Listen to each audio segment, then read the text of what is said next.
नमस्कार आप सभी को। मैं आचार्य अटाशी फिर से आप सभी के समक्ष आज बुद्ध के दिखाए हुए सिद्धांत और बुद्ध के दिखाए हुए सत्य के मार्ग का बारे में कुछ वार्तालाप करना चाहूँगा, क्योंकि हम सभी बुद्ध के अनुयायी होने के नाते बुद्ध के दिखाए हुए सिद्धांत और बुद्ध के दिखाए हुए सत्य के मार्ग का बारे में जानना बहुत ही ज़रूरी है।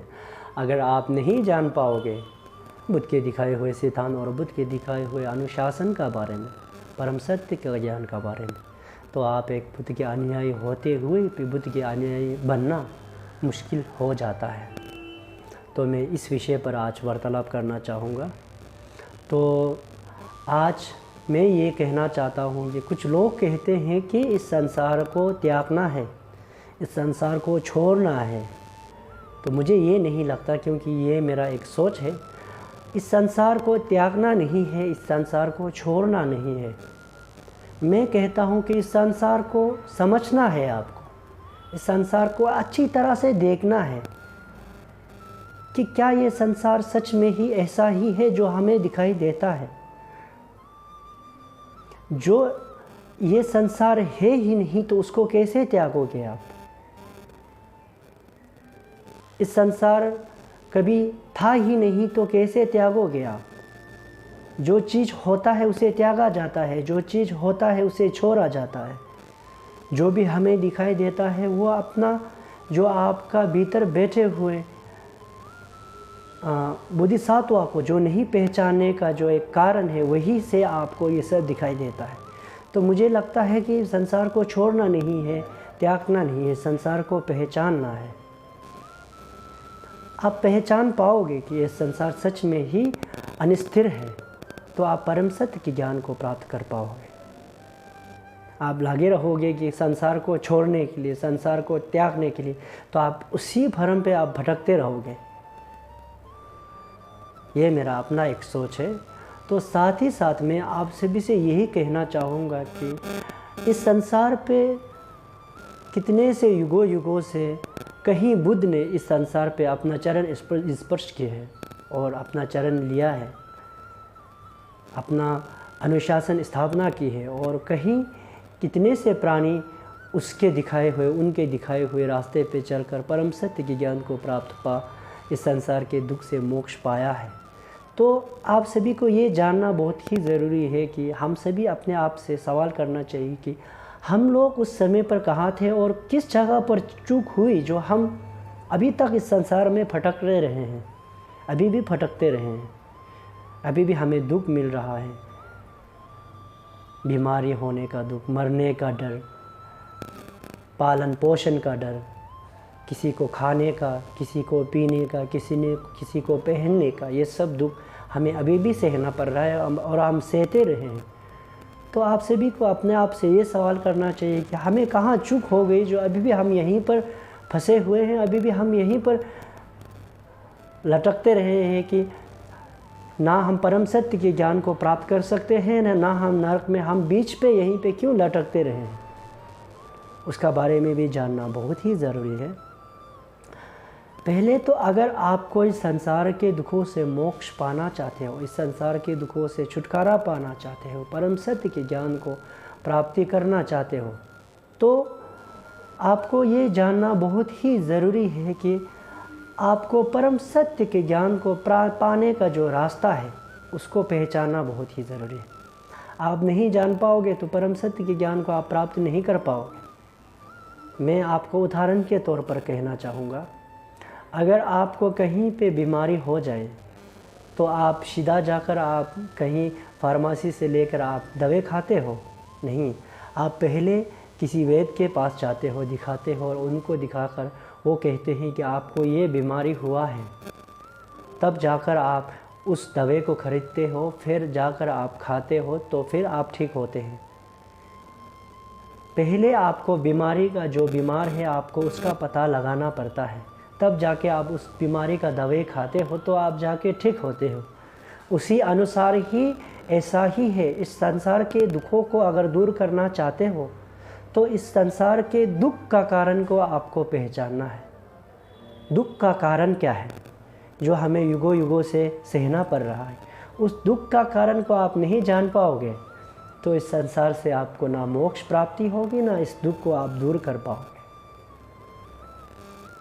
इसीलिए दुख का कारण जानना बहुत ही ज़रूरी है। तो पहले तो मैं आप सभी को ये कहना चाहूँगा कि इस संसार में सबसे बड़ा शत्रु हम अपने आप को मानना चाहिए, ना कि बाहर का शत्रु हमें अगर नुकसान पहुंचा सकता है तो ज़्यादा से ज़्यादा वो मेरा शरीर से मेरा जान को निकल सकता है, मेरा मृत्यु कर सकता है, या किसी कालखोटी पे डाल सकता है। बस इतना ही कर सकता है जो बाहर का शत्रु है, मेरा शत्रु। लेकिन अंदर बैठे हुए जो आपका शत्रु है, वो शत्रु केवल ना आपको आपका मित्र का रास्ता दिखाता है, ना आपका जीवन को नष्ट करता है, मरने के बाद भी आपको नरक में ले जाने वाला जो आपके भीतर बैठे हुए क्रोध, मोह, माया, ईर्ष्या, ये सब आपका सबसे बड़ा शत्रु है। और क्रोध, मोह, माया, ईर्ष्या, ये सब ही आपको परम सत्य के ज्ञान को प्राप्ति करने में आपको बाधा डालता है। तो इस मोह, माया, क्रोध को भी कैसे आता है उसको भी आपको खोजना बहुत ही ज़रूरी है। हाँ, आपको पता चल गया कि हाँ, मोह, माया, क्रोध ये सब परम सत्य के ज्ञान को पाने में वो बाधा डालता है। तो मोह, माया, क्रोध कहाँ से आता है, वो कहाँ से विचलित होते हैं, उसका बारे में भी आपको जानना है। तो मोह, माया, क्रोध, पहले तो आप एक सद्भाव रहता है कि मैं और मेरा, ये दो सद्भाव सबसे बुरी चीज़ है हम लोगों के जीवन में। जब आप मैं और मेरा जो सद्भाव है आप उसको ख़त्म कर दोगे, साथ ही साथ मोह, माया, ईर्ष्या, क्रोध सब लुप्त हो जाएंगे, ख़त्म हो जाएंगे। आप देखिए, अगर मैं और मेरा, मैं जब आप अपने आप को अभिमान करते हो कि मैं, आप वो नहीं करोगे। आपको कोई आकर आपको कुछ अशब्द बोले कि आप खराब आदमी हो या आप कुछ भी बोले, लेकिन आप मन में आप अपने आप को नहीं समझते हो कि मैं नहीं हूँ। जो मुझे दिखाई देता है वो केवल मेरा कहीं युगों से जो मोह, माया, क्रोध, ईर्ष्या, उसके अनुसार ही मुझे दिखाई देता है। अगर मैं होता तो क्या सत्य में मैं कौन सा हूँ? क्या ये मैं जो मुझे दिखाई देता है, ये मेरा हाथ, क्या मैं ये हूँ? जो मुझे दिखाई, जो मैं वार्तालाप कर रहा हूँ, जो मेरा मुख है, क्या वो मैं हूँ? या मेरा दो आँख मेरा मैं हूँ, या दो कान मैं हूँ, या पूरा शरीर ही मैं हूँ? अगर आप कहोगे कि शायद ये हाथ भी मैं हूँ और आँख भी मैं हूँ, तो क्या आप एक इंसान नहीं, कहीं आप अन्य इंसान हो? आप एक इंसान में अन्य इंसान को नहीं गिन सकते। तो मैं यही कहना चाहता हूँ कि ये कहने के लिए कोशिश करता हूँ कि आप अपने आप को मैं और मेरा, उसका सद्भाव जो है अपने मन से ख़त्म करना चाहिए। अपना मन से उसको ख़त्म करेंगे, अपने मैं और मेरा का सद्भाव। हमें गुस्सा कब आता है? जब कोई आपको ख़राब कहते हैं, जब आपको कहते हैं कि आप अच्छे आदमी नहीं हो, तो आपको गुस्सा आता है, आपको क्रोध आता है। जब और मेरा, जो आपके घर वाले हो, जो आपके परिवार हो, उनको कोई ख़राब कहेगा तो आपको गुस्सा आता है, आपको क्रोध आता है, आपको ईर्ष्या आता है। तो यही है कि कहना, हम सभी मैं और मेरा का जो सद्भाव है, उसको अगर हम अपने आप अच्छी से सोचकर, क्या ये मैं और मेरा का सद्भाव सच में ही महत्वपूर्ण है कि नहीं, इस मैं और मेरा का सद्भाव के अनुसार ही मोह, माया, क्रोध, ईर्ष्या ये सब उत्पन्न होता है कि नहीं, अगर आप अच्छी तरह से सोच पाए, अगर अच्छी तरह से जान पाए, तो आप परम सत्य के ज्ञान को पाने में आपको बहुत ही फ़ायदा होने वाला है।